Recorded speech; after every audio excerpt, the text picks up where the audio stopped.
কণমানি শিশু সন্তানৰ চিকিৎসাৰ বাবে মুখ্যমন্ত্ৰী কান্দি কান্দি কাটৰ প্ৰাৰ্থনা গোলাঘাটৰ এটি পৰিয়ালৰ অসুস্থ সন্তানক কোলাত লৈ গোলাঘাটৰ কমাৰবন্ধাৰ দিগন্ত হাজৰিকা আৰু প্ৰতিভা হাজৰিকাই সাক্ষাৎ কৰিলে মুখ্যমন্ত্ৰীক গোলাঘাট ভ্ৰমণৰত মুখ্যমন্ত্ৰীয়ে দিলে চিকিৎসাৰ আশ্বাস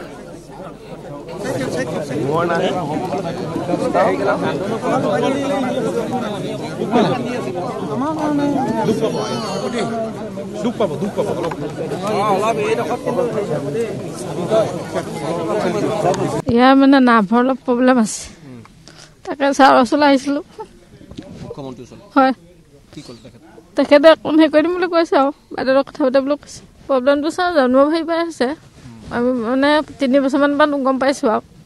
ফিজিঅ'থেৰাপি হেৰি কৰিম বুলি কৈছে বাইদেউৰ লগত এপ্লিকেশ্যন দিলে নাই সুধিছে দিছোঁ বুলি ক'লে আমি ছাৰে যদি কিবা সহায় কৰে আমাক অকণমান বাহিৰত দেখুৱাব পৰাকৈ মুখ্যমন্ত্ৰী কলত তেখেতে ক'লে ফিজিঅ'থেৰাপিৰ কাৰণে মই ডিচি ছাৰ বাইদেউৰ লগত কথা পতাই দিম আপুনি এপ্লিকেশ্যন দিয়ক মই এপ্লিকেশ্যন ছাৰ দিয়া আছে অকণমান সহায় এটা কৰি দিব আৰু পাৰিলে আমি এপ্লিকেশ্যন আজি দিয়া আছে আমি ভাবিছিলোঁ অকণমান বাহিৰলৈ পাৰিলে দেখাই চাম বুলি ভাবিছোঁ কিন্তু যদি মুখ্যমন্ত্ৰী ছাৰে অকণমান সহায় কৰে তেতিয়া নিশ্চয় উপকৃত হ'ম বুলি ভাবিছোঁ।